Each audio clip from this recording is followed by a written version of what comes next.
भारत में, विश्व में नास्तिकता का बोलबाला होने लगा, उस काल में इस पृथ्वी की वैदिक रक्षा के लिए, भक्ति की रक्षा के लिए स्वयं शिव, स्वयं शंकर ही आद्य गुरु शंकराचार्य के रूप में प्रकट हुए और प्रकट होकर के हमारे वैदिक शास्त्रों को, हमारे धर्म को, हमारे सनातन को सुरक्षित किया, हमारे देवी देवताओं को, हमारे इष्टों को, हमारे धामों को पुनर्स्थापित किया। अनेक अनेक स्तुतियां लिख करके हम सबको स्तोत्र प्रदान किए। ऐसे आद्य गुरु शंकराचार्य। और आनंद की बात आज महाराज जी मिले, सुबह बता रहे थे कि श्री शंकराचार्य भगवान का भी लंबे समय तक, लंबे काल तक श्री नर्मदा जी के तट पर प्रवास हुआ और उनकी गुरु दीक्षा भी नर्मदा जी के तट पर ही हुई। यहां पास में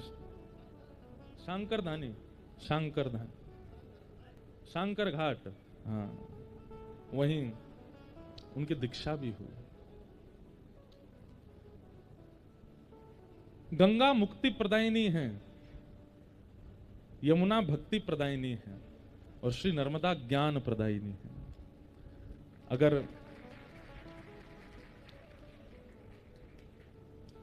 आप सब तो रहते ही हो जबलपुर में, यहां पर इतनी सुंदर श्री नर्मदा जी बैठती हैं। कभी कभी जाकर के कथाओं का मनन चिंतन जो आप श्रवण करते हैं वो नर्मदा जी के तट पर कर लिया कीजिए। नर्मदा जी का जो स्वरूप है, जो प्रवाह है, जो शीतलता है, वो सब ज्ञान युक्त है। स्वयं शंकर को जो समेटे हैं अपने ऊपर, अपने अंदर, ऐसी मां नर्मदा। और केवल आद्य गुरु शंकराचार्य ने ना जाने कितने महापुरुषों को प्रदान किया इस धरती को श्री नर्मदा जी ने।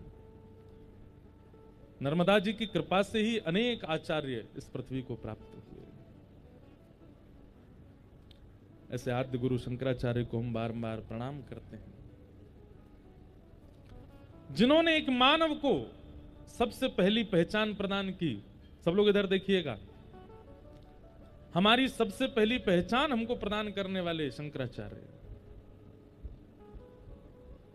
हम कौन हैं, कहां से आया है, क्या हमारा कर्तव्य है, क्या हमारा जीवन है, इन सब प्रश्नों का उत्तर चिदानंद रूप शिवोहम शिवोहम, मैं शिव हूं। ना मेरा कोई है, ना मेरा कोई था, ना मेरा कोई होगा, मैं शिव हूं, मैं शाश्वत हूं। मेरे कल्याण की जिम्मेवारी मेरी ही है, मैं किसी और पर निर्भर नहीं रह सकता। इन सारे सूत्रों को प्रदान करने वाले भज गोविंदम, भज गोविंदम, गोविंदम भज मूढ़मते, भज गोविंदम, भज गोविंदम, गोविंदम भज मूढ़मते।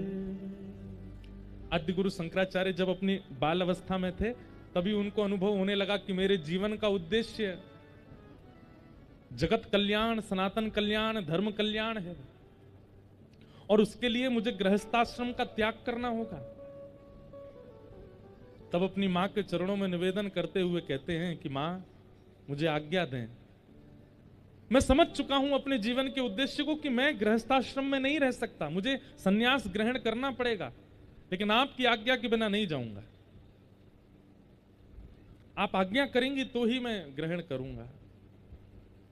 कोई मां अपने पुत्र को कैसे कह सकती है कि तुम संन्यास ले लो? हम भी अपनी मां के इकलौते हैं। हम इतनी कथाएं करने जाते हैं, महीना 2-2 महीना बाहर रहते हैं, हमारी मां खुद व्याकुल रहती है। एक मां का ममत्व, उसके आगे ज्ञान भी नतमस्तक होता है। मां के ममत्व के आगे परमात्मा भी नतमस्तक होता है।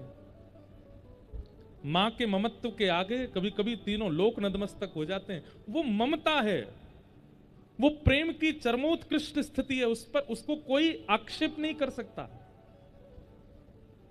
आद्य गुरु शंकराचार्य को मां ने कहा कि मैं अपने पुत्र को कैसे भेज दूं, आज्ञा नहीं दी।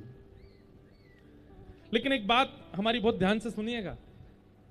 कई बालक आते हैं हमारे पास, वो हमसे कहते हैं हमारे माता पिता कथा में नहीं आने देते, हमारे माता पिता हमको वृंदावन नहीं जाने देते, हमारे माता पिता ऐसा कहते हैं, ऐसा कहते हैं। हमको एक बात समझ आती है आदि गुरु शंकराचार्य जी की कथा से, अगर आपका उद्देश्य शुद्ध होगा, अगर आपकी स्थिति शुद्ध है, अगर आपका विचार शुद्ध है अपनी कर्तव्य के प्रति, तो पूरी प्रकृति लग जाएगी आपको वह स्थिति दिलाने में, भले ही माता पिता आज्ञा ना दे रहे हों।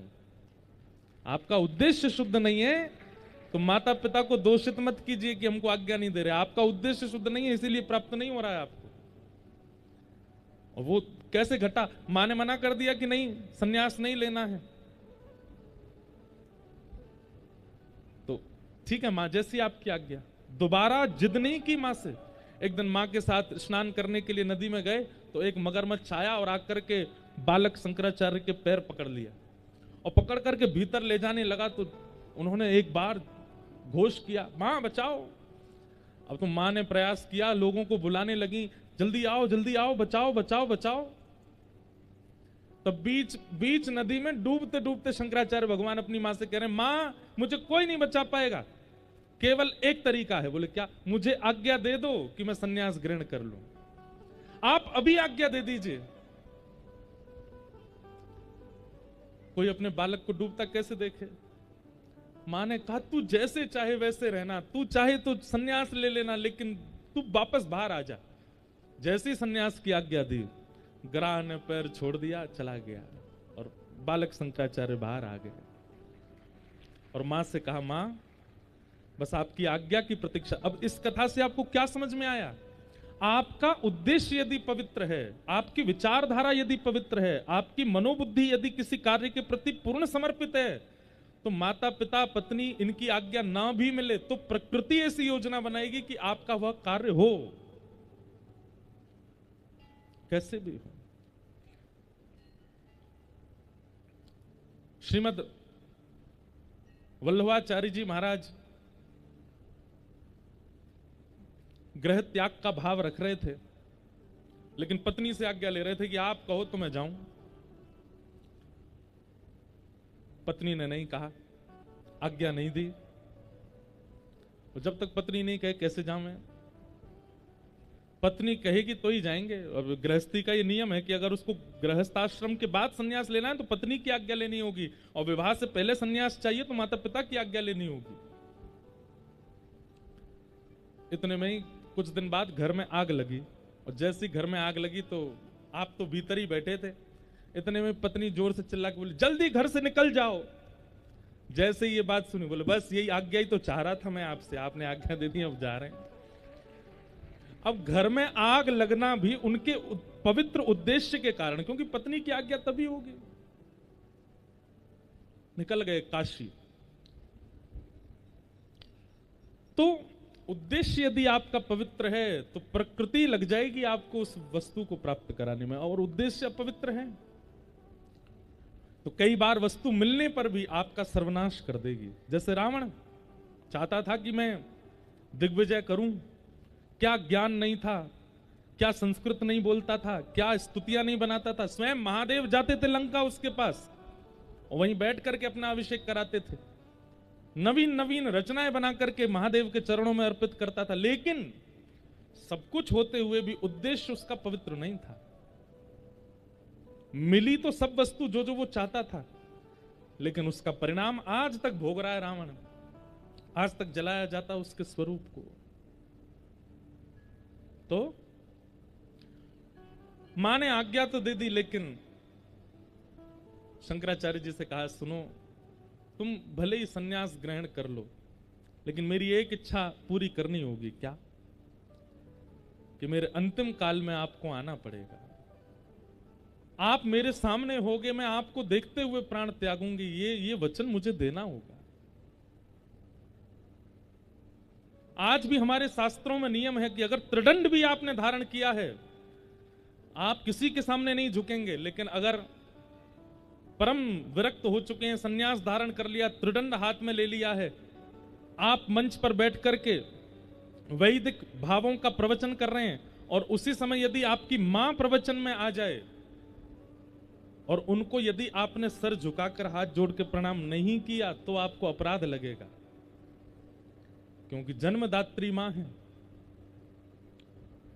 चाहे सन्यास हो विरक्त, तो वैसे तो अधिकार ऐसे अनुमति तो नहीं है कि सन्यास के बाद मां पिता के समीप उस भाव से रहा जाए, लेकिन फिर भी मां की सेवा का अधिकार तो है, मां को सेवा तो कर सकते हैं। तो शंकराचार्य जी ने कह दिया ठीक है मां, और अपनी मां के अंतिम समय गए हैं, उनको दर्शन दिया।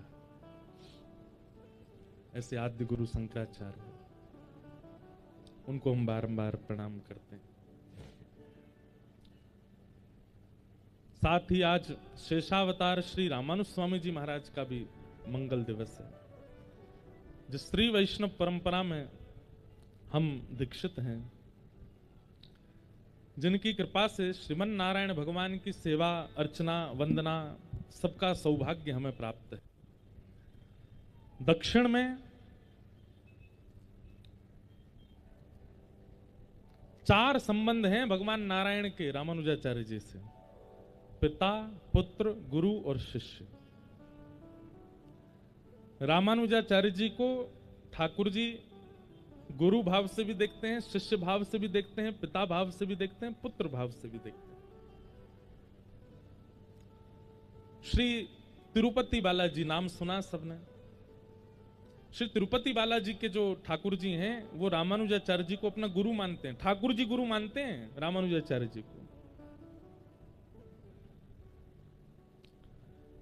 श्री वरदराज भगवान वो रामानुजाचार्य जी को अपना शिष्य मानते हैं।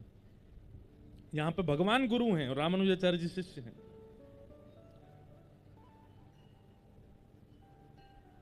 श्री रंगनाथ भगवान वे रामानुजाचार्य जी को अपना पुत्र मानते हैं, स्वयं पिता हैं भगवान और रामानुजाचार्य जी वहां पुत्र हैं। और संपत कुमार भगवान बेंगलोर के पास में एक स्थान है, वो ठाकुर जी रामानुजाचार्य जी को अपना पिता मानते हैं, स्वयं उनके पुत्र हैं।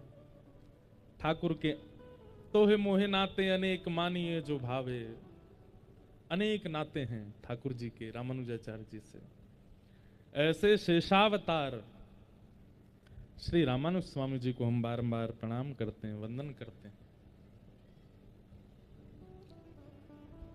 और भैया हमारे ब्रज के सूरदास, जो सूरदास अपने पदों में कहते हैं आहा,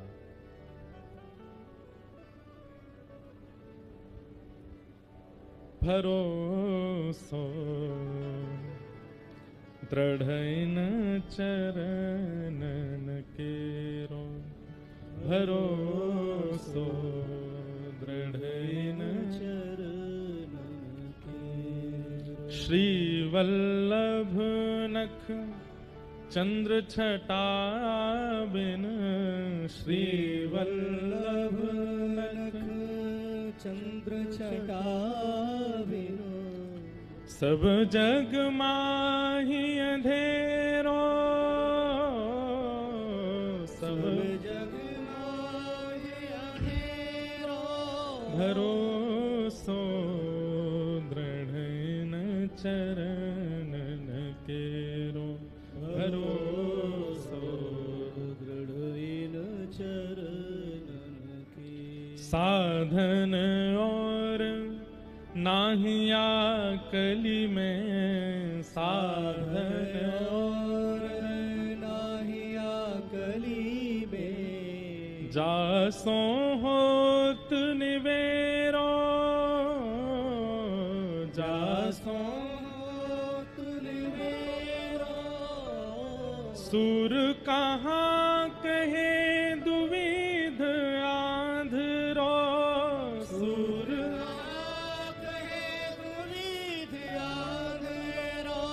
सूर कहाँ कहे दुविध आंधरो, सूर कहाँ कहे दुविध आंधरो। बिना मोल को चेरो, बिना मोल को चेरो, भरोसो दृढ़ चरणन केरो, भरोसो सूरदास, दो नेत्र नहीं है उनके, लेकिन बिना नेत्रों के भी ठाकुर जी के उस स्वरूप का दर्शन करते हैं जो नेत्र वाले भी नहीं कर सकते।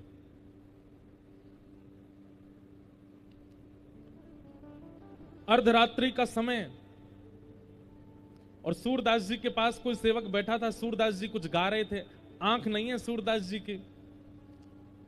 सेवक ने पूछा, सूरदास जी आपको ठाकुर जी दिखते हैं? बोले हाँ, मुझे ठाकुर जी ही दिखते हैं और कोई नहीं दिखता। अच्छा तो एक बात बताओ, अभी ठाकुर जी कहां हैं? इस समय अर्धरात्रि हो रही है, बताओ अभी ठाकुर जी कहां हैं और क्या कर रहे हैं? तो सूरदास जी जोर से हंसने लगे और हंसते हुए बोले, ठाकुर जी गिरिराज जी के पास में एक गांव है, वहां गांव में एक गोपी, वो पूरे घर को भोजन प्रसाद पवा दे, सबन को सुवा दे और रात में रोज अपने घर पर चूल्हा चेताए करके और गरम गरम रोटी बनाए के रोज बाट निहारे कि ठाकुर जी कभी आओ, आकर के मेरे घर को प्रसाद पाओ। मंदिर में तो रोज एक साई भोजन मिलता होगा आपको, मैं नई नई सामग्री बना करके पवाऊंगी, ठाकुर जी आप आओ।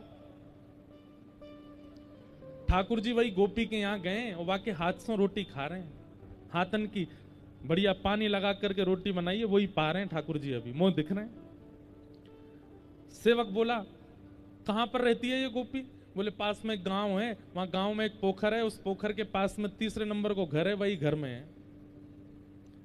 आधी रात में ही वो सेवक भागा और जैसे ही जाकर के उसने जाके देखा तो वहां क्या दिखता है कि चूल्हा ठंडा हो गया है और वो जो गोपी थी ना, वो अचेत अवस्था में थी, नेत्रों से अविरल अश्रुधार गिर रही थी और बड़ी सुंदर सुगंध आ रही थी उसके घर में। जाकर के सेवक ने कहा, अरे सखी तू इतनी आनंद में कैसे, कहां भयो?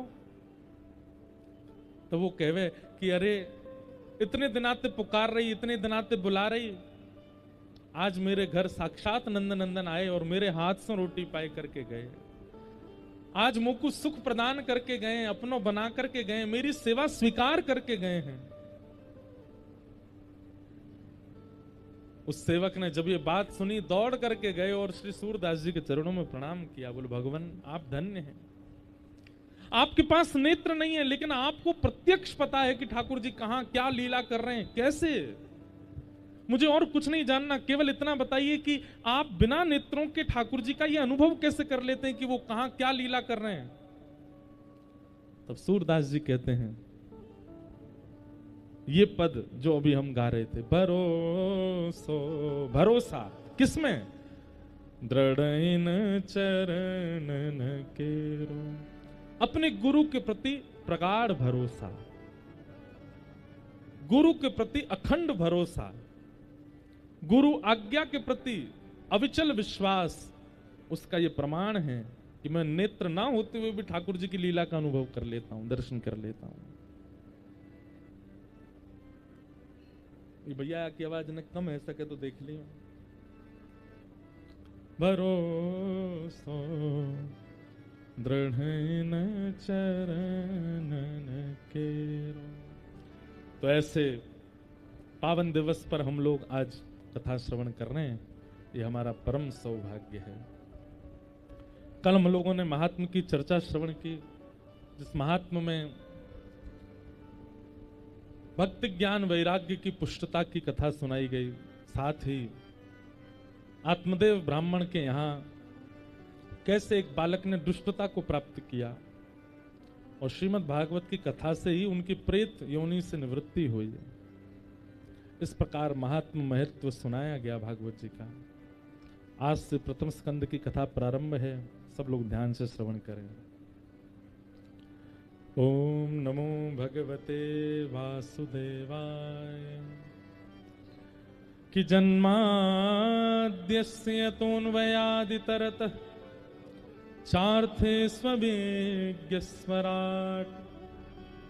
तेने ब्रह्म हृदय आदि कवये मुह्यन्ति यत्सूरयः तेजो वारि मृदां यथा विनिमयो यत्र त्रिसर्गो मृषा धाम्ना स्वेन सदा निरस्तकुहकं सत्यं परम धीमहि। प्रथम स्कंद का प्रथम श्लोक अनेक अर्थों के साथ में व्याख्या की जाती है। कृष्ण परक अर्थ है, राम परक अर्थ है, निर्गुण ब्रह्म परक अर्थ है, सगुण ब्रह्म परक अर्थ है इस श्लोक का। परंतु एक बड़ी विशिष्ट बात है, श्री वेदव्यास जी महाराज का हृदय करुणा से भरा है, तब भागवत की रचना हुई। भागवत की रचना कैसे हुई हम कथा में सुनेंगे, पर श्री वेदव्यास जी महाराज अत्यंत करुणा से भरे हुए हैं। मानव कल्याण की इच्छा है उनके चित्त में, और जब चित्त किसी करुणा से भरा हो, संदग्ध हृदय हो, तब ऐसी ही स्तुति प्रारंभ हुई है। जकारांत से ही प्रारंभ किया गया है। गोपियों ने गोपी गीत गाया, जयत तेदिकम जन्मना ब्रजः, वहां पर भी जकारांत है। पृथ्वी का हरण करके ले गया है हिरण्याक्ष, तब बराह भगवान की स्तुति भी जकारांत से की गई। जय जय जय जाम जित दोष ग्रवीत गुणा, वेद स्तुति भी जकारांत से की गई। और यहां पर भागवत जी का प्रारंभ भी इसी भाव से, मतलब हृदय अत्यंत करुणा से भरा है। कृपा होनी चाहिए कलयुग के मानवों के ऊपर, ऐसी इच्छा रखते हैं वेदव्यास जी महाराज। जन्म लेते ही जो परमात्मा अपने माता पिता से अन्वयाद इतरतः गोकुल चले गए। मथुरा में जन्म भयो ठाकुर जी को, वसुदेव देवकी के यहां जन्मे हैं, लेकिन जन्म लेते ही ठाकुर जी कहां चले गए? गोकुल चले गए, नंद यशोदा के पास चले गए। चार थे स्वविज्ञ स्वराट, जो अविज्ञ हैं, अनविज्ञ नहीं है, सब जानते हैं। पूतना रूप बदल करके आई, अघासुर, बकासुर, धेनुकासुर, सब रूप बदल करके आए, लेकिन सबको पहचान गए। अब इसमें कई भक्ति भाव भी छुपे हैं। जैसे अन्वयाद तरतः ठाकुर जी चले गए, इसका मतलब क्या है? संयोग और वियोग, और भक्ति ही नहीं, किसी भी वस्तु के प्रति प्रेम हो, वो वियोग जब तक नहीं होगा तब तक, उसका अभाव आप नहीं देखोगे तब तक वह प्रेम पुष्ट नहीं होगा। रोटी की कीमत वो ज्यादा जानते हैं जिनको रोटी पाने को नहीं मिलती। जल की कीमत वो ज्यादा जानते हैं जिनको नहाने के लिए भी जल नहीं मिलता। कई बार भक्त माता, भक्त पिता, भक्त भैया, भक्त बहन, भक्त पति, भक्त बच्चे, सब कोई भक्त भक्त हो जाते हैं ना, तो एक उनमें से ऐसा होता है कि उसके अंदर भक्ति होती नहीं है। क्यों? बहुत सहजता में मिल गई। पूरी अयोध्या का इतना सुंदर वर्णन किया गया, लेकिन फिर भी मंथना नहीं बदली, उसके चित्त में तनिक प्रेम नहीं आया। तो कभी कभी वियोग का होना बहुत जरूरी है। आप लोग वृंदावन से दूर रहते हैं और वृंदावन से बहुत प्रेम करते हैं, तो वृंदावन से जो दूरी है ना, ये वरदान है आपके लिए कि आप दूर रहते हो, इसीलिए वो प्रेम और बढ़ रहा है। जो लोग वृंदावन में नित्य रहते हैं, वृंदावन में ही उठते, वृंदावन में ही सोते, वृंदावन में ही खाते, कहीं ना कहीं वृंदावन इतना मात्रा में उनको प्राप्त हो गया कि वो वृंदावन के मूल रूप को पहचान नहीं पाते। हम अपनी बात कर रहे हैं, हम व्यास मंच से वृंदावन के स्वरूप का वर्णन इसलिए कर पाते हैं क्योंकि वृंदावन से दूर रहते हैं, क्योंकि वृंदावन में जन्म लेकर के भी वृंदावन से बहुत बाहर रहने का अवसर मिलता है, मतलब वियोग। तो ठाकुर जी जन्म लेते ही माता पिता से दूर चले गए, इसका मतलब क्या है? भक्ति जीवन में आए और आकर के अगर विरह ना देवे तो समझिएगा भक्ति पुष्ट नहीं होगी आपकी। विरह तो होगा, व्याकुलता तो होगी, सबको तो नहीं, पर हाँ 7वें दिन जब कथा विश्राम होगी यहाँ पर, कई लोगों का चित्त बहुत व्याकुल हो जाएगा कि अब हम कैसे करें, अब हम क्या करेंगे, अब तो कथा पूरी हो गई, अब कैसे निकलेगा समय। ये विरह व्याकुलता आवश्यक है। किसी की भक्ति में यदि वो जो चाहता है वो मिल जाता है। उसकी इच्छा हुई कि ठाकुर जी का उत्सव करना है, कर लिया। उसकी इच्छा हुई ठाकुर जी का श्रृंगार करना है, कर दिया। ठाकुर जी को बद्रीनाथ ले जाना है, ले गया। आप जैसा भक्ति में विचार करते हैं वो वैसा पूर्ण होने लग जाता है। इसका मतलब आपको वियोग नहीं मिला, और वियोग ना मिलने के कारण भक्ति पुष्ट नहीं हो पाती। भक्ति की पुष्टता में तो वियोग आवश्यक है। तो ठाकुर जी अपने माता पिता को, जन्मदात्री माता पिता को छोड़ के अन्वयाद इतरतः गोकुल चले गए। और वहां भी कैसे रहते हैं, बोले चार थे स्वविज्ञ स्वराट, सबसे विज्ञ हैं। कौन आर्थी है, कौन अर्थार्थी है, सबसे विज्ञ हैं, सब जानते हैं। और कैसे हैं, बोले स्वराट, कृष्ण परक अर्थ है। गोपियां कभी कभी ठाकुर जी से मक्खन छुपा करके अंधेरे में धर देती हैं। लाला अंधेरे ते भय लगे, भीतर ना आवे को। लेकिन ठाकुर जी कैसे हैं, बोले स्वराट। एक कृष्ण करणामृत ग्रंथ है, उसमें विल्लु मंगल जी वर्णन करते हैं, बहुत ध्यान से सुनिएगा। हमारी किशोरी जी राधा रानी और ठाकुर जी को प्रकाश में नहीं देखती हैं। जब निकुंज में लीला होती है तो किशोरी जी ठाकुर जी को लेकर सघन वन में जाती हैं, जहां पर गहरा वन हो, सूर्य का प्रकाश भीतर ना आ पाता हो। एक दिन गोपियों ने पूछा, हे श्यामाजू, एक तो श्याम सुंदर पहले थे इतने कारे, ये सांवरे हैं, ऊपर से आप इनको अंधेरे वन में ले जाती हो, बिल्कुल जहां सूर्य का प्रकाश नहीं आ, इसीलिए हमारे ठाकुर जी का नाम कुंज बिहारी। कुंज बिहारी मतलब जो ऐसे लता पत्रों की कुंज के भीतर रहते हैं, उनका नाम है कुंज बिहारी। ठाकुर जी प्रकाश में नहीं रहते, सूर्य के नीचे नहीं रहते, वृक्ष के नीचे रहेंगे, कुंज निकुंजों में रहेंगे, सघन वन में रहेंगे। तो किशोरी जी से पूछा कि आप ठाकुर जी को सघन वन में क्यों ले जाती हो? तब तो किशोरी जी कहती हैं, अरे मैं तो को कहा बताऊं, ये नंद जी को लाला प्रकाश में जितना सुंदर लगे ना, ये अंधेरे में बातें ज्यादा सुंदर लगे। बोले क्यों?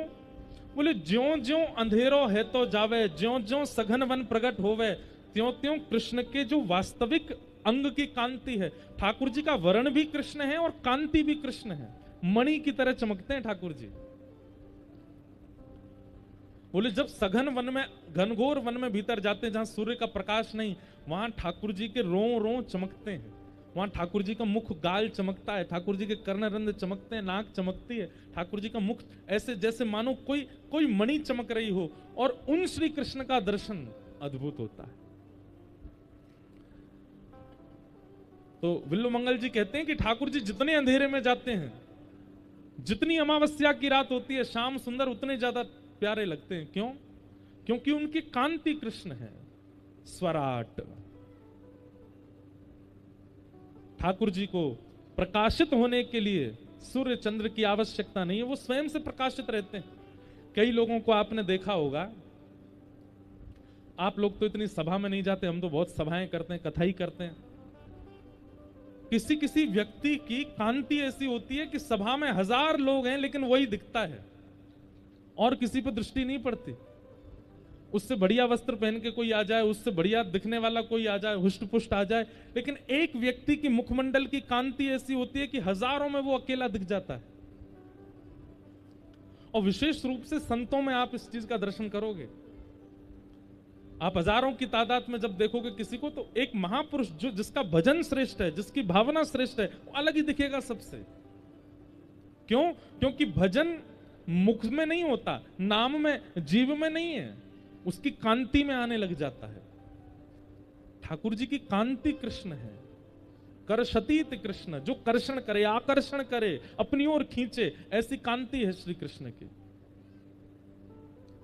आप लोग वृंदावन दर्शन किए बिहारी जी का, राधा रमण जी का, राधा वल्लभ जी का। राधा वल्लभ जी का जैसा वर्ण है, यदि वैसा वर्ण हमारा हो जाए, बिल्कुल वैसा ही रंग हो जाए हमारा, तो हमारी स्थिति क्या होगी? जब हम रोड पे निकलेंगे, गली मोहल्ले में जाएंगे, परिवार के रिश्तेदारों या सब कहेंगे देखो अंधेरा आ गया, साक्षात काली मां की प्रतिमूर्ति। लेकिन राधा रमण जी को देखो कितने प्यारे लगते हैं, इतने काले हैं फिर भी प्यारे लगते हैं। हमारे संसार में गोरा होना प्यारा होता है, गोरा होना सुंदर होता है, पर हमारे ठाकुर जी को देखो, बिहारी जी देखो, अब जाके थोड़ी शांति आई पीछे से, हैं। बोलो वृंदावन बिहारी लाल की। ठाकुर जी की कांति कैसी है? श्याम वर्ण के। ब्रज जन प्रियतम बाल मुकुंदम राधारमणम हरे हरे राधारमणम हरे हरे। केसर तिलकम कृष्ण वरणम केसर तिलकम कृष्ण वरणम केसर तिलकम कृष्ण वरणम केसर तिलकम कृष्ण वरणम राधारमणम हरे हरे राधारमणम हरे हरे ब्रज जन प्रियतम बाल मुकुंदम राधारमणम हरे हरे राधारमणम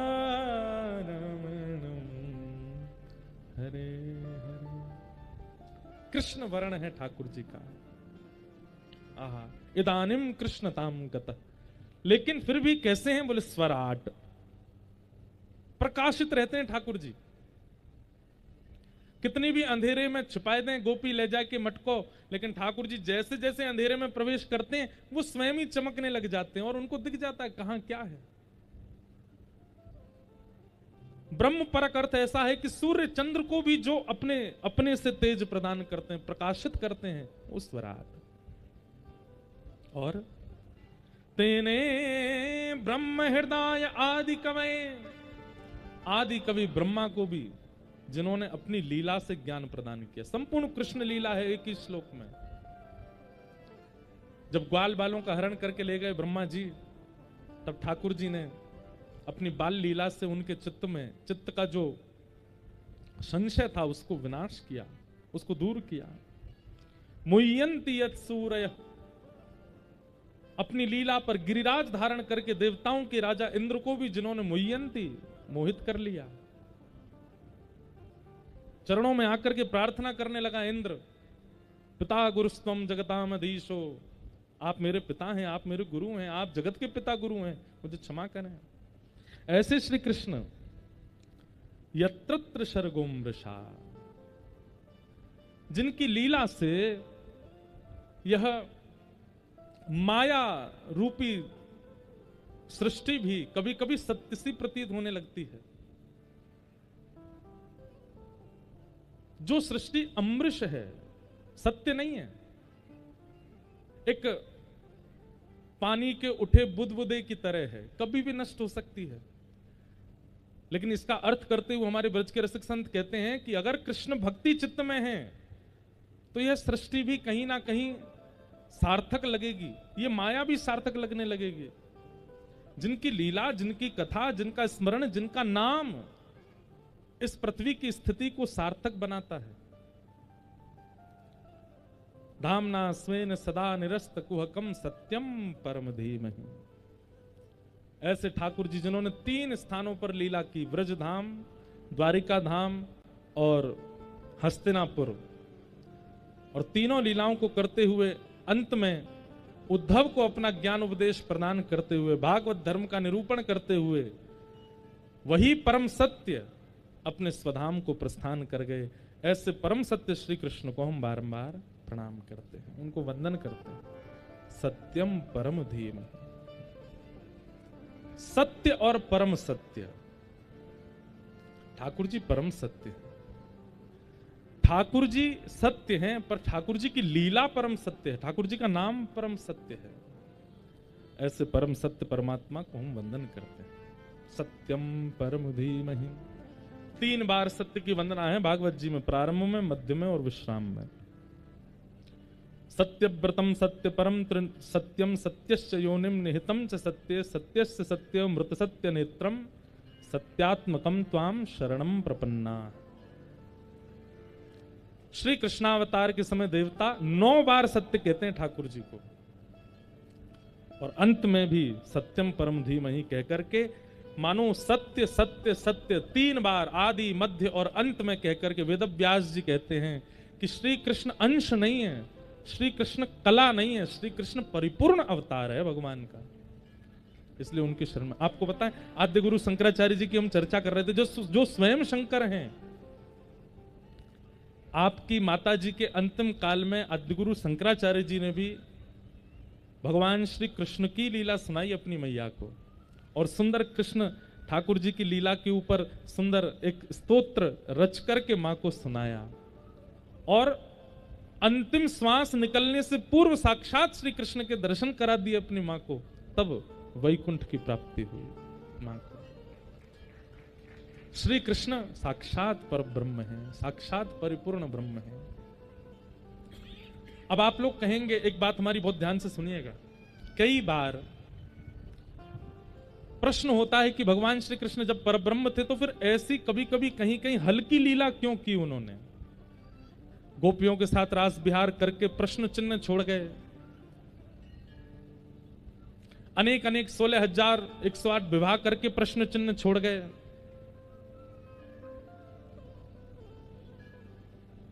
कहीं ना कहीं ये प्रश्न है, वो जब परमात्मा थे तो उनको ऐसी लीला करनी थी कि उस पर कोई प्रश्न उठा ही ना सके। देखिए ठाकुर जी ने लीला तो ऐसी की है कि उस पर प्रश्न उठ नहीं सकता, पर हम संसारी लोग ऐसे हैं कि हम प्रश्न उठाए बिना रह नहीं सकते। ठाकुर जी की लीला पर लोगों को यह होता है कि बताओ, परमात्मा होकर के गोपियों के घर से मक्खन चुराते थे। भगवान जानते थे कि कलयुग आने वाला है, और कलयुग के लोगों को ज्ञान परख लीला करके मैं सनातनी बना दूं, धर्म का पालन करवा दूं, वो हो नहीं पाएगा। उसके लिए मुझे अपनी प्रभुता त्याग करके सामान्यों की तरह लीला करनी पड़ेगी, और वो सामान्य सहज दैन्य युक्त लीला जब होगी और उसको जब कलयुग के लोग सुनेंगे, तब जल्दी सनातन के प्रति उनका प्रेम बढ़ेगा। अब श्री कृष्ण कौन है? परमात्मा। श्री कृष्ण कौन है? परब्रह्म है। जिनकी भ्रकुटी टेढ़ी करने पर पृथ्वी पर भूचाल आ जाता है, वो परमात्मा। उनकी वृंदावन में स्थिति क्या है? बड़ी सुंदर लीला है। एक गोपी यशोदा मैया के पास आई, मैया ते आके बोली, मैया मेरे घर में आज पूजन होएगा। ब्रजभाषा समझोगे आप लोग? मेरे घर में आज पूजन होएगा। मैया बोली, अच्छा तो मैया आपके गौशाला में सुरभि गाय है, और सुरभि गैया का जो गोबर है ना, उस गोबर में से एक अद्भुत सुगंधी आती है। तो मेरा मन है कि आपकी सुरभि गैया को गोबर में अपने घर ले जाऊं, वही को चौका करूं, तब पंडित जी आके वैदिक मंत्र बोले और अनुष्ठान होएगा घर पे। आपकी आज्ञा हो तो मैं सुरभि को गोबर ले जाऊं। 9 लाख गैया है यशोदा मैया के यहाँ। मैया बोली, ये वो कोई पूछवे की बात है? अरे गोबर कोई पूछ के लिए हो जाए? सामने गौशाला, इतनी गैया हैं, गोबर कर रही हैं, जा सुरभि को ले ले, थोड़ा बहुत गोबर ले जा अपने घर। लेकिन ये सारी बातें ठाकुर जी सुन रहे थे भीतर खड़े खड़े। ठाकुर जी निकल के बाहर आए, मैया जी तेने कहा कियो? मैया बोली, कहा भे हो? तेने वह गोपी को कैसे कह दे कि तू गोबर ले जा? मैया बोली, लाला तू भी ऐसी बात करे, तू तो ऐसे यहां पूछवे आगो जैसे वो सोनो ले जा रही हो, चांदी ले जा रही हो, रत्न ले जा रही हो। अरे मैया तू बहुत बोरी है, तू जाने ना है तो को पता 33 कोटि देवता गैया में रहे में? बोले हाँ। बता लक्ष्मी कहां रहे वे? यशोदा मैया बोली, लक्ष्मी तो गोबर में रहे। तो बोले तेने अपनी घर की लक्ष्मी दे दी, दूसरी गोपी है, और यूं कह रही है सोनो तो दियो ना, चांदी तो दियो ना। मैया जा घर में गैया को गोबर ना गिरे ना, वहां घर से लक्ष्मी चली जाए, और तेने अपनी घर की लक्ष्मी दे दी वाह, मैं तो ना ले जान दूंगा। यशोदा मैया हंसन लगी, अच्छा तो तू जा, तू गोपी से बात कर ले। अब ये परब्रह्म की लीला है, परमात्मा की लीला है। सुनो, ठाकुर जी गए गोपी के पास, जाके खड़े गए, एरी गोपी, हाँ लाला, ऐसी ऐसी मुफ्त में ले जाएगी तू गोबर है? कछु दे के जानो पड़ेगा तो है। गोपी बोली, लाला गोबर की कोई रकम होवे, गोबर को कोई दाम होवे? अरे हम गोकुल में रहे जहां लाखों गौवंश, वाको नाम गोकुल है, अनेकों गोबर हैं सब जगह, लेकिन मोको तो सुरभि को गोबर चाहिए, हमारे लेवे आ गई, और या को कोई दाम थोड़ी होयो करे। ठाकुर जी बोले नहीं, हम तो दाम लेंगे। बता गैया कौन की? बोले लाला तेरी। या गैया ने जो चारों खाए वो चारों कौन को? बोले लाला तेरो। वह चारों को पैसा दे के खरीद के कौन लाया? बोले हमारे पिताजी। वह चारे को कौन ने खाया? वो गैया ने। गैया ने खा के भीतर गोबर बनाए के किया, तो गोबर कौन को? लाला गोबर भी तेरो। तो तू कैसे ले जाएगी? छोड़ यहीं पे। नहीं ले जान दे रहे। गोपी बोली लाला मेरे घर उत्सव होएगा। बोले दाम दे दे और ले जा। बोले कहा दाम दूं तू बता। बोले तू जितनो गोबर ले जाएगी उतनो अपने घर को मक्खन दे जा। हमारे यहां गोबर के बदले मक्खन मांग रहे हैं। जितनी परात गोबर ले जाएगी उतनी परात भर के मक्खन दे जा। गोपी बोली लाला मक्खन तो बहुत महंगा होवे, मक्खन की गोबर ते कहा तुलना। बोले ना, हमारा तो गोबर भी मक्खन के समान है, ना है तो कभी रोटी पर चुपड़ के खाई लियो, हमारे गोबर है। आनंद आ जाएगा तो। गोपी बोली अच्छा ठीक है, मैं मक्खन दे जाऊंगी, मुझे ले जान दे। अब गोपी जैसी परात उठा के ले जाने लगी। ठाकुर जी बोले एक बात बता, अब तू कितनों गोबर ले जाएगी, बाकी गिनती कौन करेगा? ठाकुर गोपी बोली गिनती तो लाला तो ये करनी पड़ेगी। ठाकुर जी बोले भाई मैं अभी तक विद्यालय गयो ना हूं, मुझको गिनती आवे ना है, मुझे तो गिनती ना आवे, मैं किस करूंगा? गोपी कछु और रास्ता बता, गिनती कैसे होएगी? तो गोपी बोली अच्छा लाला एक बात बताओ। बोले हाँ, मैं जितनी परात उठाऊंगी, तो जैसे एक परात उठाऊंगी तो वहां मैं तेरे नेक्स्ट 100 गोबर निकाल के तेरे गाल पे चिपका दूंगी, और जितनी बार गोबर ले जाऊंगी उतनी बार गोबर निकाल तेरे मुंह पे चिपका दूंगी, और अंत में यशोदा मैया ते तू गोबर गिनवा लियो कितनी बिंदी है, उतना मक्खन दे जाऊंगी। ठाकुर जी बोले हाँ जे बात जे बढ़िया। अब गोपी गोबर उठावे, वहां में से नेक्स्ट 100 गोबर को टीपा निकाल के ठाकुर जी गाल पे चिपका दे, ठाकुर जी के माथे पे चिपका दे।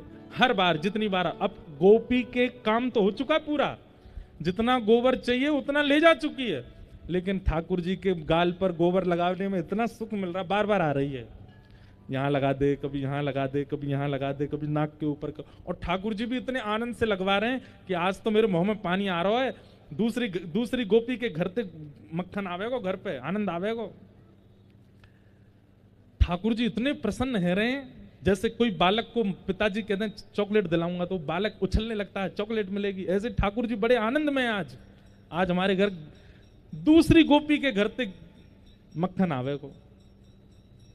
कमी नहीं है घर में, लेकिन बच्चों का स्वभाव है दूसरे के घर की सामग्री ज्यादा बढ़िया लगती है।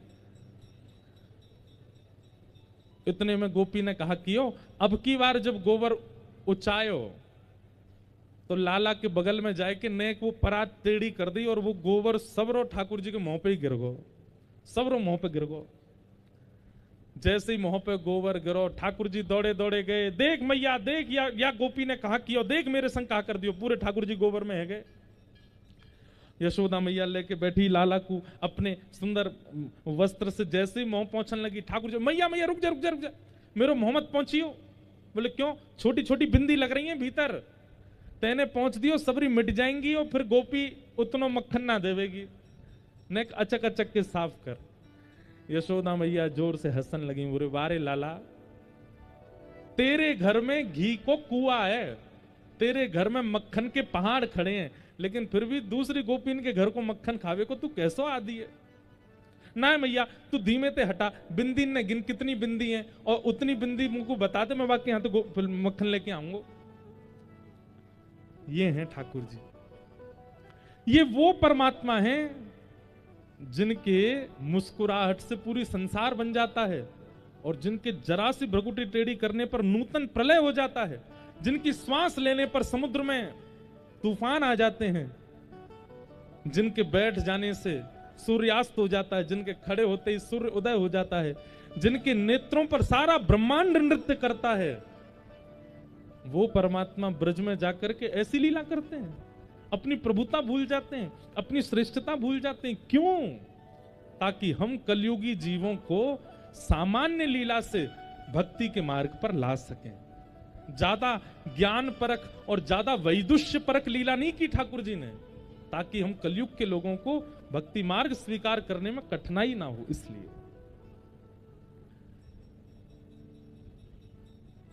अब श्री कृष्ण की लीला अगर ऐसी होती कि भगवान जन्म लेते ही उनको सोने का मुकुट धरा दिया गया, सोने के वस्त्र आभूषण धरा दिए गए, ठाकुर जी रोते भी नहीं है, ठाकुर जी तो अपनी अवस्था में रहते हैं, वो तो परमात्मा हैं, वो तो धीमे धीमे कभी कभी आंख खोलते हैं, 4 महीना के ठाकुर जी सिंहासन पर बैठ के दुनिया को दर्शन देते हैं, फिर भीतर चले जाते हैं, ध्यान में बैठ जाते हैं। अगर ऐसी लीला ठाकुर जी की होती तो कृष्ण से कोई प्रेम नहीं कर पाता। ये प्रेम क्यों कर रहे हो आप ठाकुर जी से? क्योंकि वे अपनी प्रभुता त्याग करके लीला कर रहे हैं, अपनी प्रभुता छोड़ करके लीला कर रहे हैं। और उस लीला को करने का एक ही उद्देश्य, मुझे और आपको प्रेम भक्ति मार्ग प्रदान करना।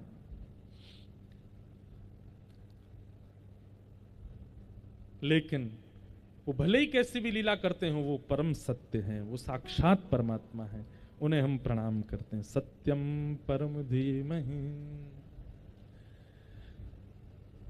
धर्म प्रोजित कैतवोत्र परमो निर्मत्सराणां सतां वैद्यं वास्तवमत्र वस्तु शिवदं तापत्रयोन्मूलनम् श्रीमद्भागवते महामुनि कृते किंबा परीश्वर सद्यो हृदयवरुध्यते कृतभिः शुश्रूषुभिस्तत्क्षणात्। बहुत सावधानी से सुनिएगा। विषय, अधिकारी, संबंध और प्रयोजन, 4 बातें। सबसे पहला, भागवत जी का विषय क्या है? आप लोग कथा सुनने के लिए आए हैं, कई लोग जबलपुर से इतनी दूर से आ रहे हैं, कई लोग और दूर दूर से आ रहे हैं। यहाँ अमरपुर नाम है गांव का, अमरपुर, यहाँ पर पवई धाम हनुमान जी के चरणों में, ये आपको हम सत्य बता रहे हैं, बड़े बड़े आनंद में आप लोग कथा सुन रहे हैं। शहरों में कथा होती है तो फिर स्थिति ऐसी होती है कि कहाँ बैठे हैं, कहाँ सुन रहे हैं, ऐसे इतनी भीड़ हो जाती है। लेकिन यहाँ पर आप लोग बड़े आनंद से बैठ के सुन पा रहे हो, ऐसा लग रहा है 1 to 1 बात हो रही है। तो ये सौभाग्य है कि ऐसी जगह पर आप कथा सुन पा रहे हो।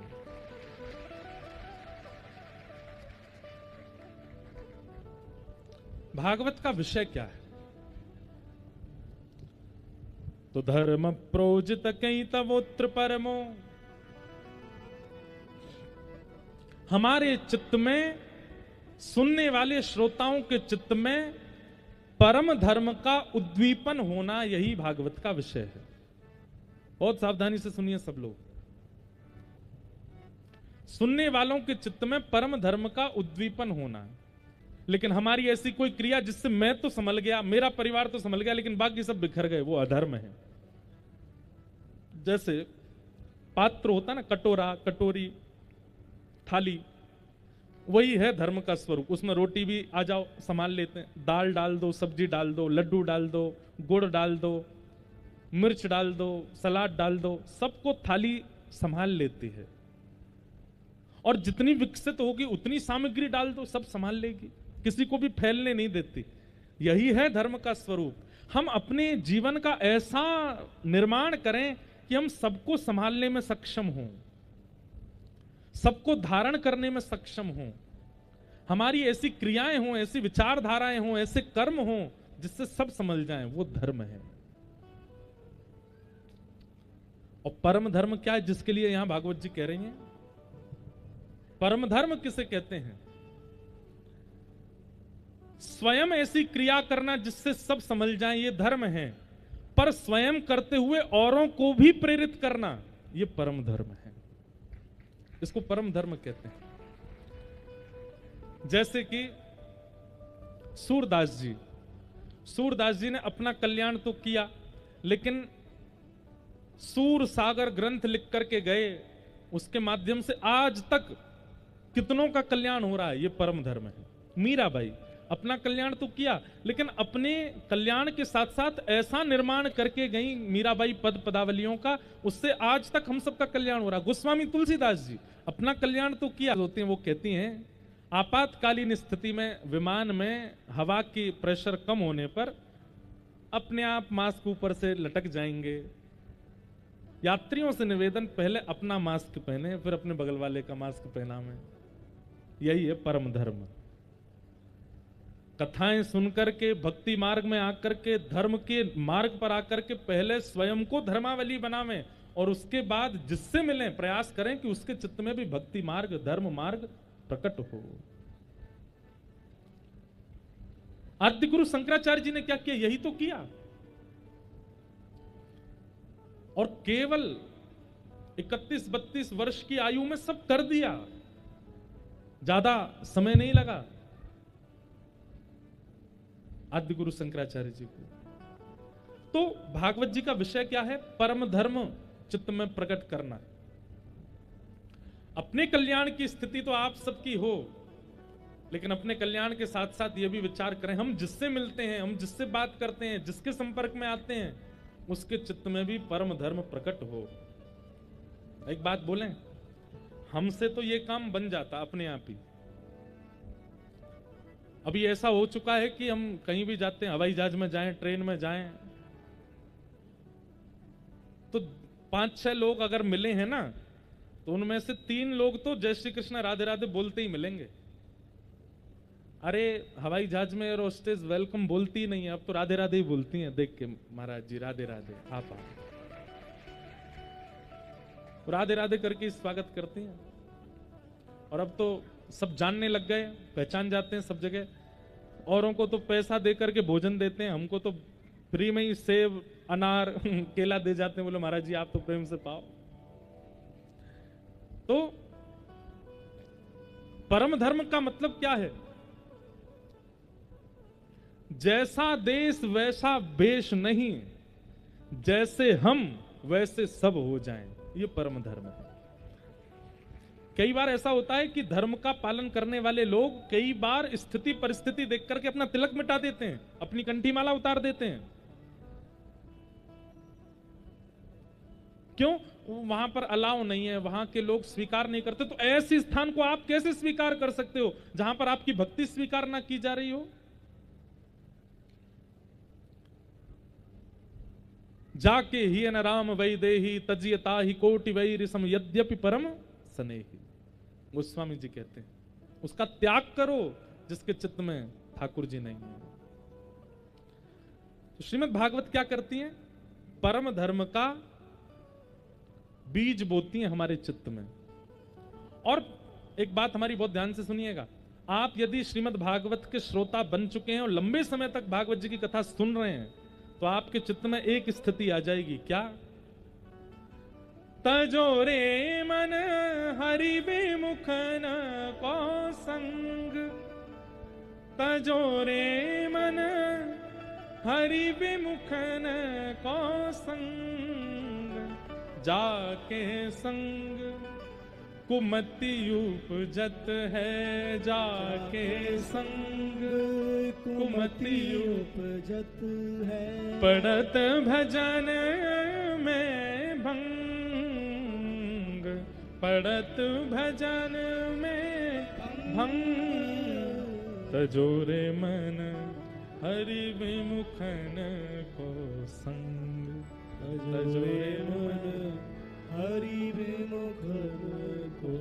एक बात बोल रहे हैं हम, बहुत ध्यान से सुनिएगा, यह भी परम धर्म है। क्या? जिसके चित्त में भक्ति नहीं है, जिसके चित्त में ठाकुर जी के प्रति प्रेम नहीं है, जिसके चित्त में धर्म नहीं है, जिसके चित्त में सनातन भाव नहीं है, उसका त्याग, यह भी परम धर्म है। यह भी परम धर्म है। कई बार ऐसा होता है कि हमारी कार्य की पूर्ति हो रही है, इसलिए हम जिनके चित्त में धर्म नहीं है, परम धर्म नहीं है, उनका संग करते हैं। क्यों? हमारा ये काम बन रहा है इनसे। हमारी बात मान लीजिए, एक काम बनेगा उससे, लेकिन अगर ठाकुर जी नाराज हो गए ना तो सबरे काम बिगड़ जाएंगे। एक तो बन जाएगा, बाकी के सबरे बिगड़ जाएंगे। मीराबाई कहती हैं इस बात को। जब मीराबाई ठाकुर जी का बहुत भजन करती थी तो उनको सब समझाते थे कि हे मीरा, तू क्यों गाती है? भगवान का नाम मत गाया कर। तुझे पता है कि राजा को गुस्सा आता है, तेरा देवर जो राजा बन गया है वो तेरे ऊपर कोई ना कोई आक्षेप करता है, कभी विष भेजता, कभी उसको अच्छा नहीं लगता तो तुम क्यों गाती हो हरि का नाम? तो मीराबाई एक बहुत अच्छी बात कहती हैं, बोले राजा रूठे तो देश निकाले, राजा रूठेगा तो देश से निकाल देगा, लेकिन हरि रूठे तो तीनों लोकों में भी स्थान नहीं मिलेगा मुझे। राजा रूठ करके ज्यादा से ज्यादा अपने जहां तक उसका शासन है वहां से बाहर कर देगा मुझे, लेकिन हरि, ये पूरा ब्रह्मांड तो हरि का है, यदि वो मुझसे रूठ गए तो अरे नरक में भी स्थान नहीं मिलेगा अगर ठाकुर जी रूठ गए तो। इसलिए कई बार हम लोग अपने कार्य के लोभ में ऐसे लोगों का भी संग करते हैं जो विधर्मी हैं, और उसके पीछे लोभ क्या होता है हमारा, इनसे हमारा एक काम बन रहा है। नहीं, कई बार हम ऐसी जगह कथा करने चले जाते हैं, वहां के जो कथा पूरा व्यवस्था आदि करने वाले यजमान हो चाहे जो हो, उन लोगों के अंदर ना तो श्रद्धा है, ना प्रेम है, ना भक्ति है, ना समर्पण है, केवल यश कीर्ति और धन अर्जन के लिए कथा करा देते हैं। अब ऐसे में हम क्या करें? तो हम फिर उनको प्रधान ना मान करके उस स्थान को और उस स्थान के जो श्रोता आ रहे हैं उनको प्रधान मान के कथा पूरी करते हैं। 7 दिन निकले और हम चले, जाके ही न राम वै देहि तजियता ही, और हम अपनी कथा में स्पष्ट रूप से कह देते हैं मंच से, धन अर्जन के लिए, प्रतिष्ठा पाने के लिए, समाज में हमारा नाम हो जाए, इसलिए 4 लोगों में हमारी ख्याति हो जाए, इन सब क्रियाओं को मद्देनजर रखते हुए जो कथा का क्रम कराते हैं ना, ठाकुर जी भी फिर उनसे कहते हैं अच्छा स्वार्थी, अपने स्वार्थ के लिए कथा करा रहा है। कथा पूरी होती फिर ठाकुर जी विपरीत शनि 7.5 चलाते हैं उसके ऊपर। तो इसलिए कथा श्रवण और कथा कराने के पीछे कोई और उद्देश्य नहीं होना चाहिए, प्रेम लक्षणा भक्ति बस।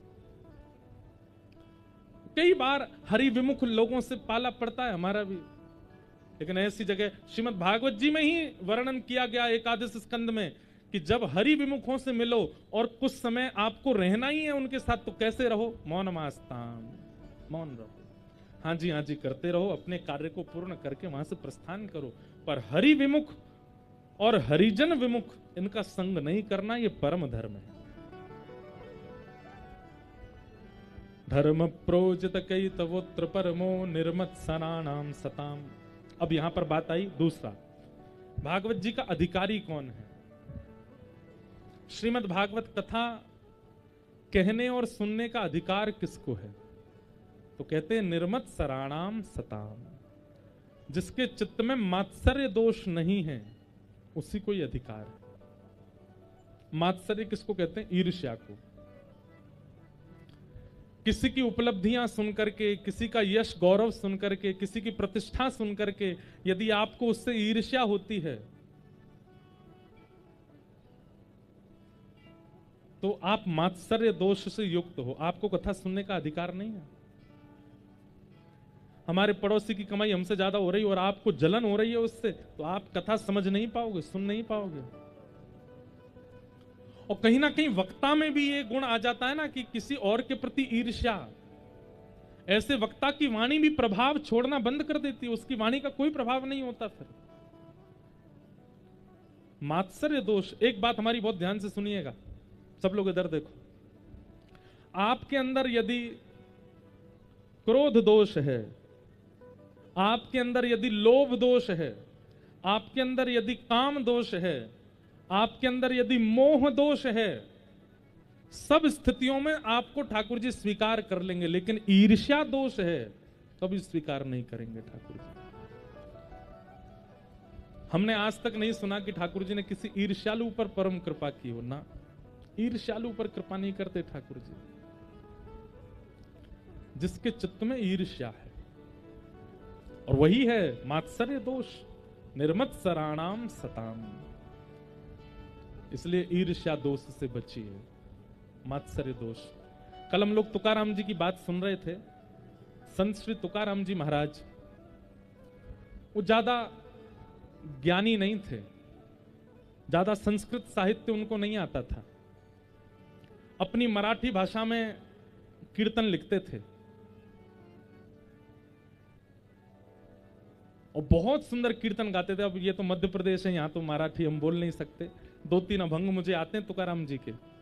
सुंदर ते ध्यान उभे विटेवरी, सुंदर ते ध्यान कर कटावरी थे बुनिया, सुंदर ते ध्यान। तुकाराम जी क्या कह रहे हैं, बहुत ध्यान से सुनना। जिसका ध्यान इतना सुंदर है वो प्रत्यक्ष में कितना सुंदर होगा, जिसकी कथा इतनी सुंदर है वो प्रत्यक्ष में कितना सुंदर होगा, जिसका स्मरण इतना सुंदर है, जिसकी व्याख्या इतनी सुंदर है, वो प्रत्यक्ष यदि सामने आ गया तो हमारा क्या होगा। आहा, तुकाराम जी महाराज बहुत ज्ञानी नहीं थे, लेकिन अब ज्ञान भी 2 प्रकार का होता है। एक तो होता है केवल शास्त्रीय ज्ञान और एक होता है व्यवहारिक ज्ञान। कई लोगों को शास्त्रीय ज्ञान तो बहुत होता है, लेकिन व्यवहार में, लेकिन विचार में, लेकिन किसी की समस्या के समाधान में शून्य होते हैं वो। लेकिन कई लोग ऐसे होते हैं, अब हमारे देश के प्रधानमंत्री, उनके पास कोई बहुत बड़ी डिग्री नहीं है, कई बड़े बड़े स्कॉलर्स और बड़े बड़े पीएचडी और आदि आदि अपनी योग्यताओं को प्राप्त किए हुए उनके साथ रहते हैं, लेकिन उनका व्यवहारिक ज्ञान इतना अद्भुत है कि उसके आगे देश के अन्य देशों के राष्ट्रपति भी नतमस्तक रहते हैं। उनको अंग्रेजी बोलनी नहीं आती, लेकिन वो अमेरिका जाते हैं तो वहां के राष्ट्रपति को भी 2-4 सूत्र बताए जाते हैं। क्यों? व्यवहारिक ज्ञान बहुत अद्भुत है उनका। और कई लोग, अब किसी की निंदा नहीं है, पर हमारे भारत के एक प्रधानमंत्री रहे हमारे काल में ही, नाम नहीं लेना मुझे, हम लोगों ने उनका दर्शन किया है। वो बोलते इतना अच्छा नहीं थे, उनका व्यवहारिक ज्ञान इतना अच्छा नहीं था, पर अर्थशास्त्री थे। उनके समय पर हमारे भारत की इकोनॉमी बहुत अच्छी थी, लेकिन वो जितने दिन प्रधानमंत्री पद पर रहे कुछ नहीं बोले, उनका एक भी स्पीच आज तक फेमस नहीं है। वैसे बहुत ज्ञानी थे, उनको अन्य प्रकार का ज्ञान बहुत था। तो ऐसे ही श्री तुकाराम जी महाराज जो थे, इनको संस्कृत बोध नहीं था, लेकिन ये मराठी में बहुत अच्छे अच्छे कीर्तन बना के गाते थे और ठाकुर जी के आगे नेत्र सजल करके गाते थे। तो एक पंडित जी थे, रामेश्वर प्रसाद नाम था उनका, इसको कहते हैं मात्सर्य दोष, ध्यान से सुनना। तो तुकाराम जी का इतना यश होने लगा कि छत्रपति शिवाजी महाराज भी उनका कीर्तन गाते थे, सुनते थे। तो एक दिन रामेश्वर प्रसाद को इतना क्रोध आया, बोले हम यहाँ पर घर परिवार छोड़ करके और दिन रात पढ़ाई लिखाई करके इतने विद्वान बने, इतना ज्ञान हमने अर्जित किया अपने अंदर, हमको कोई पूछता नहीं है। और ये आजकल का आया है, इसको कुछ आता नहीं, संस्कृत बोल नहीं सकता, स्तुतियों का पाठ इससे होता नहीं है, और अपनी सामान्य सी भाषा में गाता है, और इसके इतने लोग आदि होते जा रहे हैं। रामेश्वर पंडित जी ने जाकर के तुकाराम जी से पहले तो कहा कि तुम शास्त्रार्थ करके दिखाओ मुझसे। तुकाराम जी बोले मैं शास्त्र नहीं जानता, अर्थ क्या करूंगा आपके आगे। तो उन पंडित जी ने क्या किया, तुकाराम जी ने जो ग्रंथ लिखा था ना अपनी सामान्य भाषा में, वो ग्रंथ उठा करके लेकर के गए और एक तालाब में जाके फेंक दिया। बोले कोई अस्तित्व नहीं है इसका, सामान्य सी सरल भाषा में लिख दिया है, ये कोई ज्ञान है? आओ हमारे साथ, हमसे पढ़ो, हम तुम्हें ज्ञान देंगे, हमारे शिष्य बन जाओ। तुकाराम जी बोले हम तो आपके सदा शिष्य हैं, सदा आपके दास हैं, ना उसमें कुछ कहना तो नहीं है, पर वो भाव जो आपने जल में प्रवाहित कर दिए वो मेरे हृदय के भाव थे। भले ही सामान्य भाषा में थे, लेकिन ऐसा नहीं कि उनका अस्तित्व नहीं है। और रामेश्वर पंडित जी तो वो सारे ग्रंथ फेंक करके चले गए। जैसे ही आप गए, तुकाराम जी के नेत्र सजल हो गए, क्योंकि अपने जीवन की सारी पूंजी गाई थी ठाकुर जी के लिए उन्होंने। रामेश्वर पंडित जी के शरीर में एक विचित्र प्रकार का रोग हो गया, और वो रोग ऐसा हुआ कि उनको कभी कभी बैठे बैठे ऐसा लगता था कि जैसे उनका शरीर किसी ने जला दिया हो। ऐसी ज्वलनशीलता होती, खूब लेप लगाते, चंदन लगाते, नदी में स्नान करते, जहां दिखता कुछ भी नहीं था, लेकिन जलन पूरी होती थी उनको। वैद्यों के पास गए, बड़े बड़े औषधालयों में गए, लेकिन कहीं भी ठीक नहीं हो पाए। अंत तो गत्वा एक दिन बड़े व्याकुल चित्त से ठाकुर जी से कहने लगे, मैंने आपकी इतनी स्तुतियां रचना की, इतना ज्ञान, इतना आपको रिझाया, इतना आपने मेरे को इतनी पीड़ा क्यों दे रहे हैं? मैंने क्या अपराध किया ऐसा? एक बात सुनेंगे हमारी। घर में कोई कलेश चलता है, आपके शरीर में कोई कष्ट है और अनेक प्रयासों से भी वो ठीक नहीं हो रहा है, तो इसके पीछे निश्चित ही कोई वैष्णव अपराध है। आपने किसी वैष्णव का अपराध किया है, किसी भक्त का अपराध किया है, जिसके कारण ये हो रहा है। उसी समय आपने खूब वैद्यों के चक्कर लगा लिए, खूब डॉक्टरों के पास चले गए, खूब प्रयास करने पर भी वो व्यवस्था ठीक नहीं हो। ठाकुर जी के सामने जाइएगा, हे नाथ, मैंने किसी वैष्णव का अपराध किया है, या तो मुझे स्वप्न में या मुझे सांकेतिक रूप से आप बता दीजिए कि किसका अपराध हुआ है। और यदि ठाकुर जी 1 सप्ताह के भीतर कोई संकेत ना करें, तो फिर जो वैष्णव दिखे सबसे क्षमा मांगो, तभी आपका अपराध दूर होगा। नहीं तो अनेक प्रयास करने पर, अनेक व्यवस्थाएं करने पर, अनेक औषधि लेने पर भी आपका रोग या कलेश या ग्रह कलेश ये सब ठीक ना हो, समझ जाना किसी भक्त का आपने अपमान या अपराध किया। रामेश्वर पंडित जी के साथ वही होने लगा, जलन जावे ही नहीं शरीर के। ठाकुर जी के आगे जाकर रोने लगे, मैंने आपकी इतनी स्तुतियां गाई, मैंने आपके इतने वक्तव्य किए, मैंने आपकी इतनी कथाएं सुनाई, आप मुझे इतना कष्ट दे रहे हो, मैंने क्या किया? तब ठाकुर जी ने स्वप्न में आकर के कहा, मेरे परम भक्त श्री तुकाराम जी महाराज का आपने अपमान किया।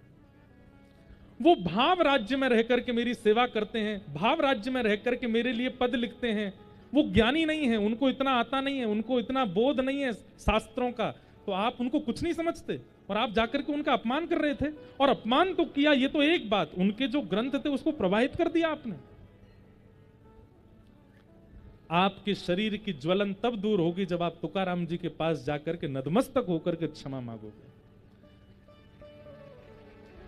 रामेश्वर पंडित जी तुरंत गए, तुकाराम जी के आगे जाकर के क्षमा मांगी, कान पकड़े। तुकाराम जी ने गले से लगाया, नहीं नहीं भगवान, आप ऐसा मत करो, लेकिन मुझे बहुत खेद है कि मैंने जो पद लिखे वो सब बह गए, सब नष्ट हो गए। तभी ठाकुर जी ने तुकाराम जी को अंतर हृदय में आकर के प्रेरणा देकर के कहा, नहीं तुकाराम, तुम जाओ अभी जाकर के उस सरोवर में देखो।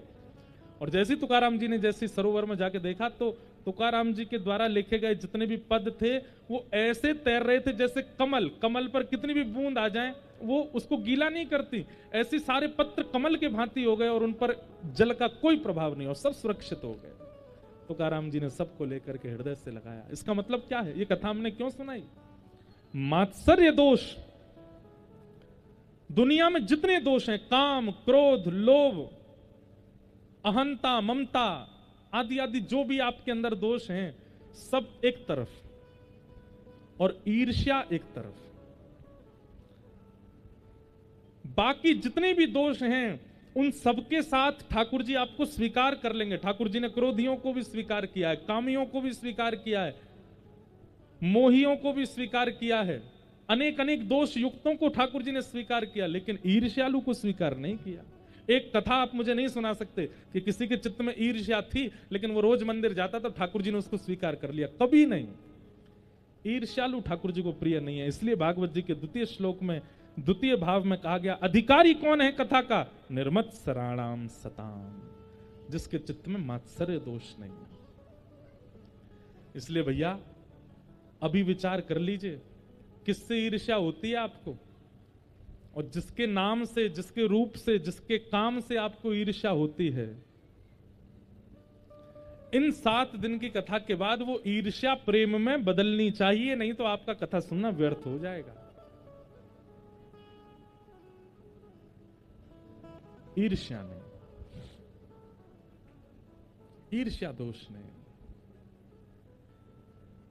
सब में हरि को देखो, सब में हरि का दर्शन करो, सब में। अरे हम कहते हैं हरि मत देखो, लेकिन फिर भी कम से कम दुर्गुण तो मत देखो, किसी में दोष मत देखो। सबके अंदर कोई ना कोई गुण तो विराजमान है, सबके अंदर कुछ ना कुछ अच्छा तो है।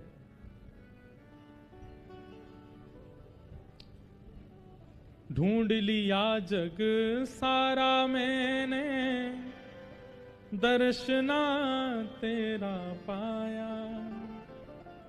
जब मन को एकाग्र किया तो तू दिल बीच समाया।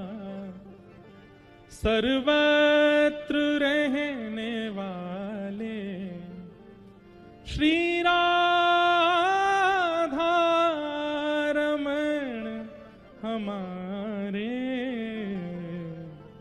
मैं दास हूँ तुम्हारा, मैं दास हूँ तुम्हारा। पूज्य पिताजी महाराज की रचना है। ढूंढ लिया जग सारा मैंने, दर्शन तेरा पाया। जब मन को एकाग्र किया तो तू दिल बीच समाया। सर्वत्र रहने वाले बांके बिहारी हमारे, मैं दास हूं तुम्हारा। मुरली बजाने वाले, गिरवै उठाने वाले, मैं दास हूं तुम्हारा, मैं दास हूं तुम्हारा। सबरिया जामिल गणिका तारी, मुझको क्यों बिसराया। सबरिया जामिल गणिका तारी, मुझको क्यों बिसराया। कृष्ण चंद्र सुन बिनती हमारी, मैं द्वार तुम्हारे आया। हृदय में रहने वाले बांके बिहारी हमारे, मैं दास हूँ तुम्हारा, मैं दास हूँ तुम्हारा। खम्बायु अग्निम शलिलम महिम च ज्योतिम से सत्वानि दृशो द्रुमादीन, सरित समुद्रांश हरे शरीरम, यत्किंच भूतम प्रणमेत अनन्यम। एकादश स्कंद में कहते हैं सब में ठाकुर जी को देखो, लेकिन मैं कहता हूं ठाकुर जी को सब में देखना मुश्किल है, नहीं दिखेंगे। तो कम से कम इतना कर लें कि सब में दोष ना देखें, सब में अवगुण ना देखें। उसका गुण क्या है वो प्रधान रखिए, उसकी श्रेष्ठता क्या है, उसकी योग्यता क्या है, वो ध्यान में रखिए। हम में और परमात्मा में यही अंतर है, या फिर ऐसा कहूं राक्षसों में और देवताओं में अंतर यही है। देवता सब में गुण देखते हैं और राक्षस वो अपने अलावा सब में गुण, सब में अवगुण देखते हैं। वो हम गुणवान है, बस हमसे ज्यादा योग्य कोई नहीं है। महाराष्ट्र के संत श्री विनोबा भावे कहते हैं राक्षस में और मानव में अंतर क्या है, राक्षस में और देवता में अंतर क्या है। बोले सब में गुण का दर्शन करे वो देवता है, और अपने अलावा सब में अवगुण का दर्शन करे वो राक्षस है। उसको लगता है मुझसे बढ़िया कोई नहीं है, मैंने ये किया, मैंने ये किया, मैंने ऐसा किया, मैंने ये किया, बाकी तुमने क्या किया, तुम्हारा कोई कर्तव्य कर्म थोड़ा ही है। इस प्रकार की विचारधारा रखने वालों को राक्षस कहा जाता है। अरे वो रावण है जो राम में भी दोष देखता है, वो राम जी हैं जो रावण में भी एक गुण तो खोज ही लेते हैं। सब में भगवत दर्शन नहीं कर सकते तो कम से कम सब में गुण देखो, सब में गुण का दर्शन करो। आहा,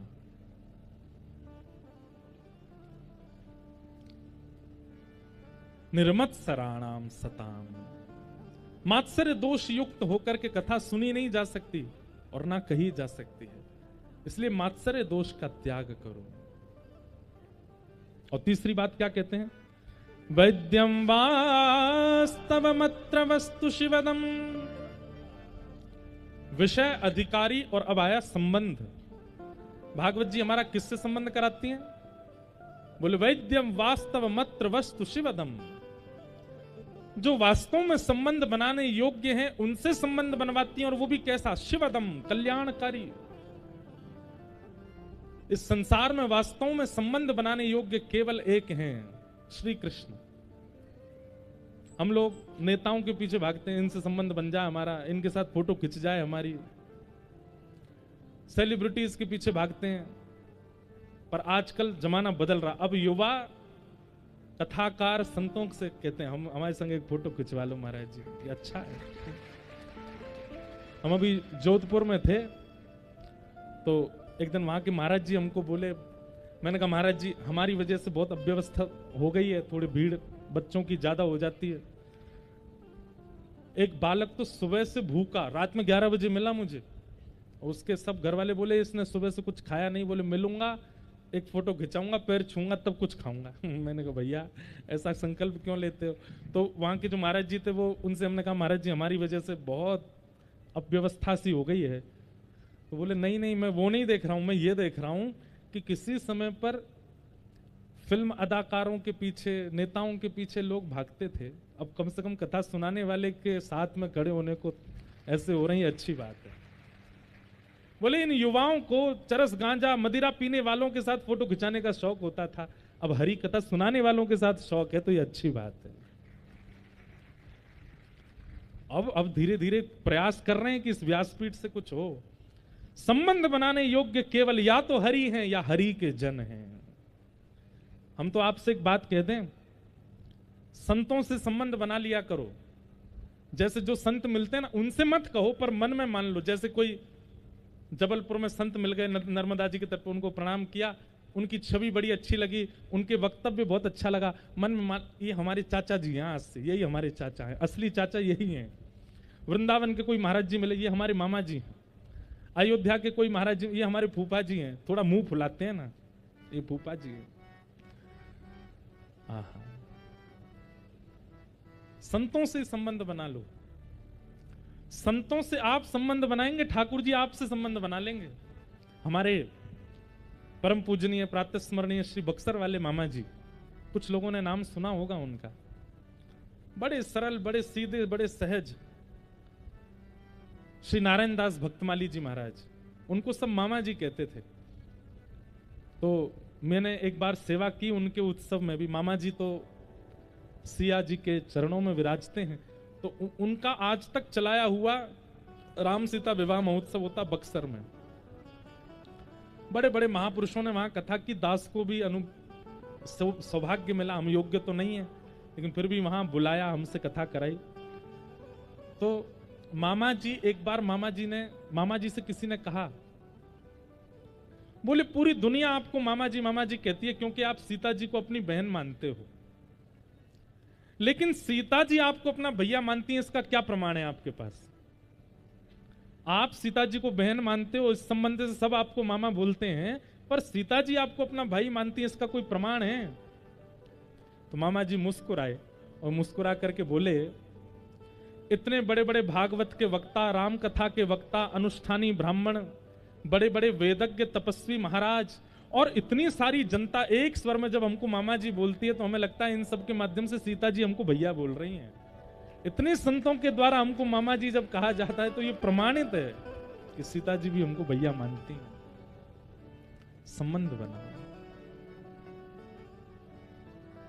श्याम प्यारे से जिसका संबंध है, श्याम प्यारे से जिसका संबंध है, श्याम प्यारे से जिसका संबंध है, श्याम प्यारे से जिसका संबंध है, उसको हर घड़ी आनंद ही आनंद है, उसको हर घड़ी आनंद ही आनंद है, उसको हर घड़ी आनंद ही आनंद है, उसको हर घड़ी आनंद ही आनंद है। ओ श्याम प्यारे से जिसका संबंध है, श्याम प्यारे से जिसका संबंध है, मुरली वाले से जिसका संबंध है, मुरली वाले से जिसका संबंध है, उसको हर घड़ी आनंद ही आनंद है। उसको हर घड़ी आनंद ही आनंद है, उसको हर घड़ी आनंद ही आनंद है।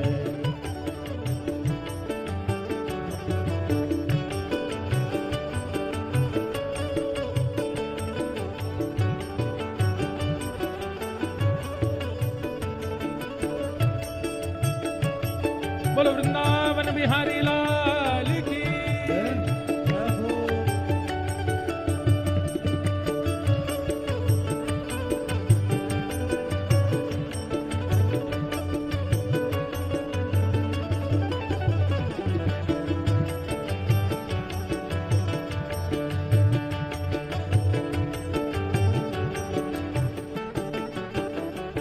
झूठी ममता से करके किनारा, झूठी ममता से करके किनारा, झूठी ममता से करके किनारा, झूठी ममता से करके किनारा, ओ लेके सच्चे प्रभु का सहारा, लेके सच्चे प्रभु का सहारा, हाँ लेके सच्चे प्रभु का सहारा, लेके सच्चे प्रभु का सहारा, जो उसी की रजा में रजामंद है, जो उसी की रजा में रजामंद है, जो उसी की रजा में रजामंद है, जो उसी की रजा में रजा लाओ भाव से, उसको हर घड़ी आनंद ही आनंद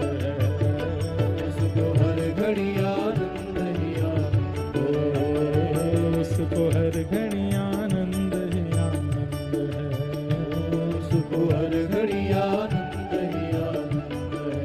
ओ श्याम प्यारे से जिसका संबंध है, श्याम प्यारे से जिसका संबंध है, राधा रमण से जिसका संबंध है, राधा रमण से जिसका संबंध है, उसको हर घड़ी आनंद ही आनंद है, उसको हर घड़ी आनंद ही आनंद है, उसको हर घड़ी आनंद ही आनंद है, उसको हर घड़ी आनंद ही आनंद है। ओ निंदा चुगली ना जिसको सुहावे, निंदा चुगली न जिसको सुहावे, निंदा चुगली ना जिसको सुहावे, निंदा चुगली न जिसको सुहावे, हो बुरी संगत की रंगत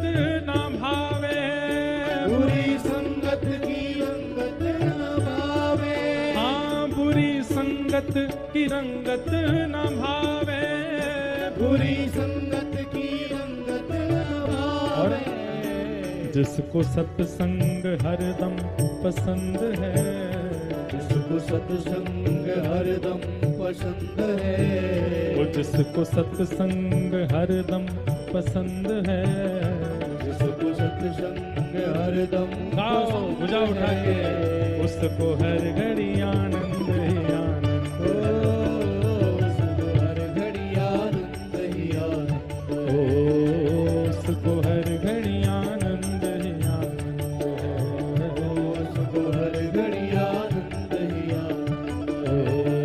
श्याम प्यारे से जिसका संबंध है, श्याम प्यारे से जिसका संबंध है, वो श्याम प्यारे से जिसका संबंध है, वो श्याम प्यारे से जिसका संबंध है, उसको हर घड़ी आनंद ही आनंद है, उसको हर घड़ी आनंद ही आनंद, उसको हर घड़ी आनंद ही आनंद है, उसको हर घड़ी आनंद। बोलो वृंदावन बिहारी लाल की।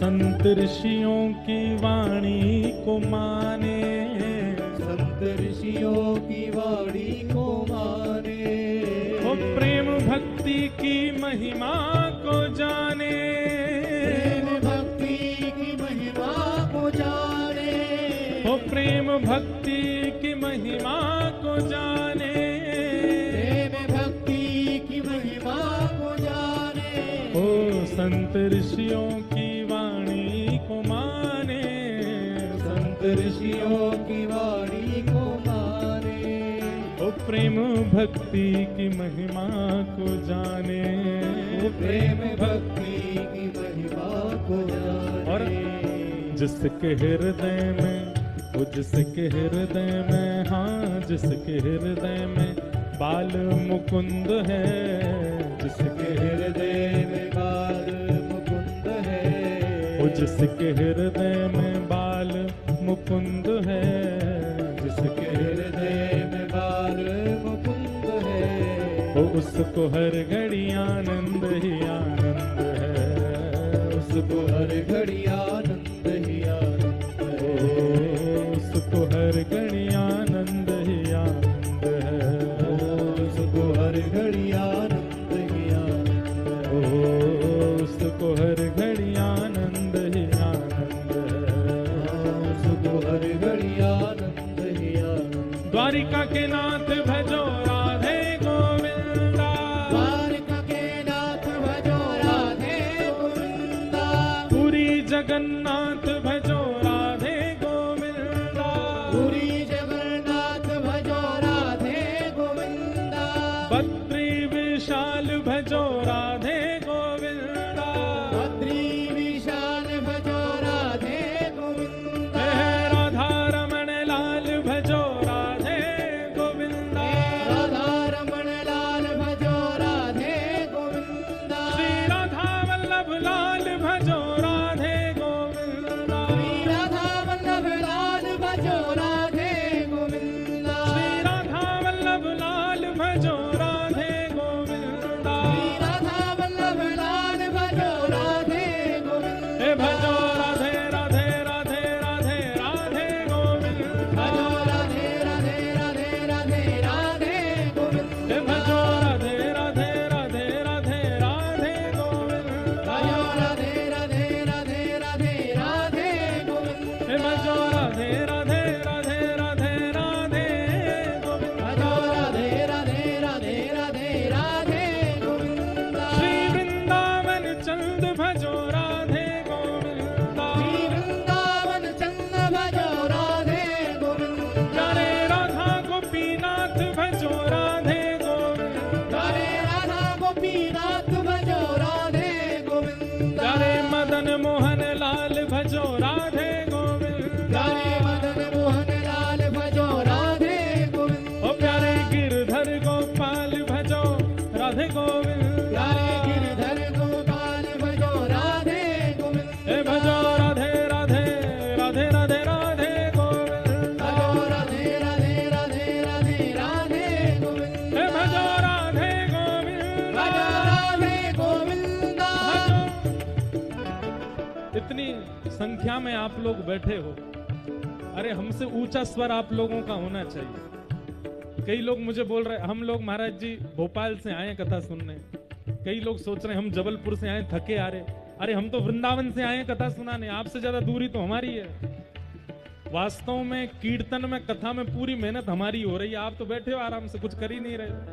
अरे दोनों भुजा उठा के उच्च स्वर में गाओ, राधे राधे राधे राधे राधे गोविंदा, राधे राधे राधे राधे राधे गोविंदा, हे भजो राधे राधे राधे राधे राधे गोविंदा, राधे राधे राधे राधे राधे गोविंदा, हे प्यारे राधा गोपीनाथ भजो राधे गोविंदा, हरे राधा गोपीनाथ भजो राधे गोविंदा, श्री कुंज बिहारी लाल भजो राधे गोविंदा, कुंज बिहारी लाल भजो राधे गोविंदा, प्यारे मदन मोहन लाल भजो राधे गोविंदा, मदन मोहन लाल भजो राधे गोविंदा, जुगल किशोर लाल भजो राधे गोविंदा, युगल किशोर लाल भजो राधे गोविंदा, हे भजो राधे राधे राधे राधे